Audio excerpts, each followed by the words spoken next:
1 मे पासून 26 लाख महिलांना मोठा धोका. 30 एप्रिल शेवटचा दिवस.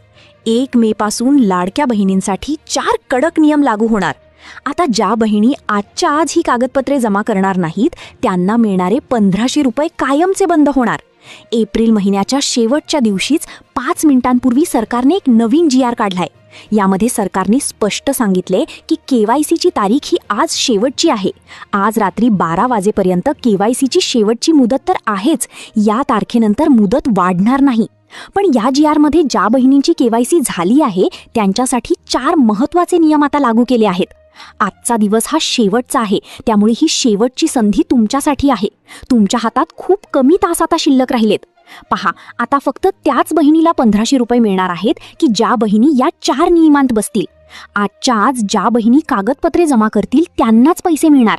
एवढेच नाही तर आज ज्या बहिणींची KYC राहिली आहे आणि त्या 12 वाजेपर्यंत करणार नाहीत किंवा हे एक कागदपत्र जे सगळ्या लाडक्या बहिणींना द्यायला सांगितले आहे ते जर दिले नाही तर त्यांचे मागचे राहिलेले पैसे तेही मिळणार नाहीत, पुढचे मिळणार नाहीत आणि जेवढे पैसे आत्तापर्यंत मिळाले ते सगळे पैसे सरकार जप्त करून घेणार. खुद्द मुख्यमंत्र्यांनीच महिलांनाही ताबडतोब सूचना दिली आहे. त्यामुळे या बातमीला हलक्यात घेऊ नका. अतिशय कमी वेळ तुमच्याकडे राहिलाय, कारण की हा विषय फक्त 1500 रुपयांचा नाहीये. नीट हिशोब करा. सरकार हे अजून पुढचे 3 वर्ष राहणार आहे. म्हणजे दर महिन्याला 1500 म्हणजे एका वर्षाचे 18,000 आणि 3 वर्षांचे 54,000 रुपये हे तुमचे डायरेक्ट उडणार आहेत. म्हणजे तुमचे नुकसान 54,000 रुपये होणार आहे.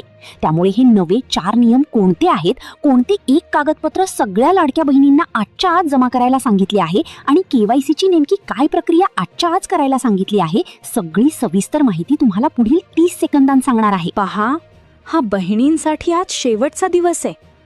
तुम्हाला माहिती असेल की मागच्या अर्थसंकल्पामध्ये जो मार्चमध्ये झाला होता त्याच्यात महिलांसाठी 21,000 कोटी रुपयांची तरतूद केली आहे.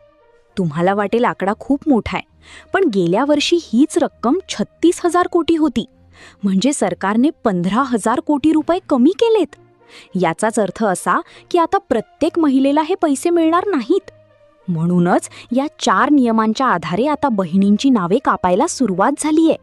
काल रात्रीच मुख्यमंत्र्यांनी या निर्णयावर स्वाक्षरी केली आणि आज सकाळी GR येताच 86 लाख बहिणी एकाच झटक्यात अपात्र ठरल्या आहेत. हे वाचून तुम्हाला धक्का बसेल, पण पुराव्यासहित मी तुम्हाला ही माहिती देणार आहे.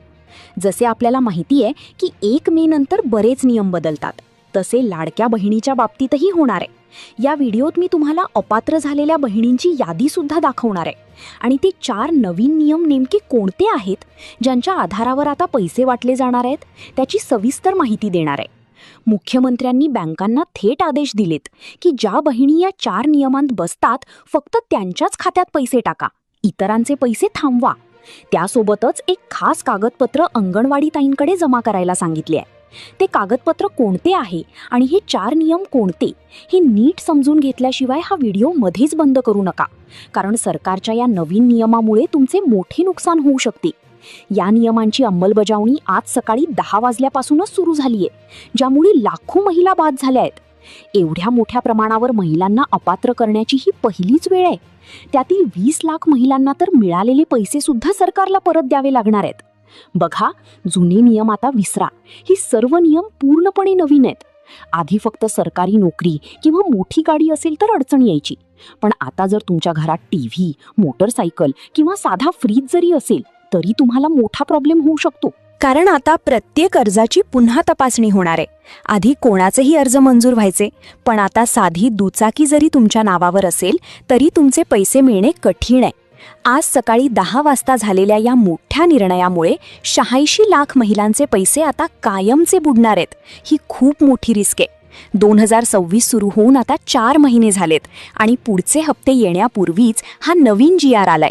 जर तुम्हाला वर्षाचे सर्व हप्ते मिळवायचे असतील तर हे एक कागदपत्र आत्ताच्या आत्ता अंगणवाडी सेविकांकडे नेऊन द्या आणि तुम्ही या नियमात बसता की नाही हे नीट तपासा. या व्हिडिओमध्ये आपण सर्वात आधी हेच बघणार आहोत की नेमके कोणते कागदपत्र दिल्यावर तुमचे पैसे चालू राहतील आणि कोणत्या नियमांमुळे तुम्ही बाद होऊ शकता. लक्षात ठेवा, या माहितीचा 1 सेकंद जरी तुम्ही मिस केला तर तुमचे पैसे 100% बंद होतील. ही योजना 5 वर्षे चालली तर तुमचे एकूण 90,000 रुपये होतात. हे 90,000 घालवायचे नसतील तर ही माहिती शेवटपर्यंत पहा. महिला सध्या निर्धास्त आहेत. त्यांना वाटते पैसे नेहमीप्रमाणे येतील. पण आता रेशन कार्ड आणि घरातील महागड्या वस्तूंचे सुद्धा नवीन नियम आलेत. मुख्यमंत्र्यांनी काल रात्रीच्या बैठकीत केवायसीचा आढावा घेतला. तेव्हा असे दिसले की निम्म्याहून अधिक महिलांची केवायसी अजूनही अपूर्ण आहे. ज्यांच्या केवायसीमध्ये चुका आहेत त्यांचे पैसे तातडीने थांबवले जाणार आहेत. प्रशासनाने आता खूप कठोर पाऊल उचललंय, कारण अनेक श्रीमंत महिला सुद्धा या योजनेचा फायदा घेत आहेत. ज्यांच्या घरात मोठी कमाई आहे किंवा मोठ्या नोकऱ्या आहेत अशा महिलांची आता गय केली जाणार नाही. म्हणूनच एका विशेष कागदपत्राची सक्ती केली आहे. त्याशिवाय बँक खात्यात 1 रुपयाही येणार नाही. राज्य सरकार आता 2 हप्ते एकत्र देऊन 3,000 रुपयांची मदत देण्याच्या तयारीत आहे. पण त्यासाठी हे कागदपत्र बंधनकारक आहे, असे अदिती तटकरे यांनी स्पष्ट केले. मग ती कागदपत्र कोणती? कोणत्या महिला बाद झाल्या? केवायसीची नवीन पद्धत काय? हे सर्व आपण पुढे बघणार आहोत. जर तुम्हाला तुमचे 1,500 रुपये चालू ठेवायचे असतील तर हा व्हिडिओ शेवटपर्यंत पहा, कारण ही माहितीच तुमचे नशीब ठरवणार आहे. सरकारने आता खोट्या लाभार्थ्यांना शोधण्यासाठी ही 4 नियमांची चाळणी लावली आहे. आता आपण एकामागून एक ते 4 नियम समजून घेऊया. पहिल्याच नियमात 70% महिला अडकण्याची भीती आहे, कारण तो आधार कार्डशी संबंधित आहे. दुसरा रेशन कार्डचा नियम आहे, ज्याने 80% महिलांना अडचण येऊ शकते. तिसरा पॅन कार्डचा नियम आहे आणि चौथा बँक खात्याशी संबंधित आहे, जो सर्वात जास्त डोकेदुखी ठरणार आहे. नीट ऐका. आधारमध्ये नावात किंवा तारखेत चूक असेल तर पैसे थांबतील. रेशन कार्डची केवायसी करणे आता बंधनकारक झाले. पॅन कार्डमुळे तुमचे सर्व व्यवहार सरकारला समजतात. त्यावरून तुमची पात्रता ठरवली जाईल. बँक खात्याचा व्यवहार आणि आधार लिंकिंग सुद्धा तितकेच महत्त्वाचे आहे. विधवा किंवा परित्यक्ता महिलांसाठी सरकारने GR मध्ये विशेष सोय केली आहे. त्यांनी संबंधित पुराव्याची झेरॉक्स अंगणवाडी ताईंकडे जमा करणे सक्तीचे आहे. तरच तुमची केवायसी पूर्ण मानली जाईल. शेवटचा महत्त्वाचा मुद्दा, फक्त कागदपत्र देऊन चालणार नाही. तुमच्या बँक खात्याचे लिंकिंग स्टेटस जर ॲक्टिव्ह नसेल तर सरकार तुम्हाला अपात्र ठरवेल आणि जुने पैसे सुद्धा परत घेण्याची दाट शक्यता आहे. बहिणींनो, आता जो सरकारी GR आपण पाहिला तो खरोखरच धक्कादायक आहे. पण तुम्हाला घाबरून जायचे अजिबात कारण नाही, कारण ही वेळ घाबरून बसण्याची नसून तातडीने कृती करण्याची आहे. हा व्हिडिओ आता ज्या वळणावर आहे तिथून पुढची प्रत्येक पायरी तुमच्यासाठी लाख मोलाची आहे, कारण याच प्रक्रियेवर तुमचे पुढचे सर्व हप्ते अवलंबून आहेत. सर्वात आधी तुमचे आधार कार्ड किंवा बँक खात्याशी लिंक आहे की नाही याची खात्री करा. अनेक महिलांचे पैसे फक्त याच एका कारणामुळे अडकले आहेत की त्यांचे खाते DBT साठी सक्रिय नाहीत. तुम्ही आजच्या आज तुमच्या बँकेत जाऊन केवायसी पूर्ण करून घ्या आणि बँक मॅनेजरला आधार सेडिंग झाले आहे की नाही यांची स्पष्ट विचारणा करा.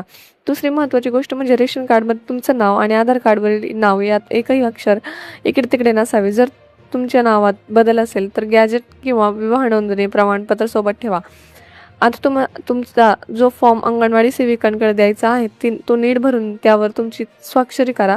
हा अर्ज जमा करताना त्याची पोचपावती किंवा फोटो काढून स्वतःकडे पुरावा म्हणून नक्की ठेवा, कारण भविष्यात जर तांत्रिक अडचण आली तर हा फोटो तुम्हाला तुमचे पैसे मिळवून देण्यासाठी काम येईल. बऱ्याचदा गर्दीमुळे किंवा सर्व्हर डाऊन असल्यामुळे तुमची माहिती अपडेट होत नाही. अशा वेळी तुम्ही रात्रीच्या वेळी सेवा केंद्रावर जाऊन ऑनलाईन स्टेटस चेक करू शकता. जर तुम्हाला काही अडचण येत असेल तर या व्हिडिओच्या कमेंट बॉक्समध्ये तुमचा जिल्हा आणि तुमची येणारी समस्या नक्की लिहा. मी स्वतः तुमच्या प्रत्येक कमेंटला उत्तर देईल. ती समस्या सोडवण्याचा प्रयत्न सुद्धा करेन. तसेच तुमच्या गावातील किंवा ओळखीच्या इतर लाडक्या बहिणींना सुद्धा हा व्हिडिओ आत्ताच शेअर करा, जेणेकरून कोणाचेही नुकसान होणार नाही. आता ही माहिती जास्तीत जास्त महिलांपर्यंत पोहोचवणे हे आपले कर्तव्य आहे, कारण एका चुकीच्या माहितीमुळे कोणाची तरी हक्काची ओवाळणी बंद होऊ शकते. हा व्हिडिओ आवडला असेल तर माहिती उपयोगाची वाटली असेल तर चॅनलला सबस्क्राईब करा विसरू नका. लक्षात ठेवा, आज रात्री 12 वाजेपर्यंत ही वेळ तुमचं नशीब ठरवणार आहे.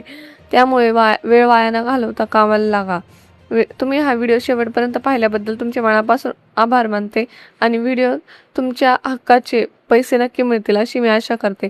चला तर मग भेटूया अशाच एका महत्त्वपूर्ण व्हिडिओमध्ये. तोपर्यंत स्वतःची काळजी घ्या आणि सतर्क राहा. धन्यवाद.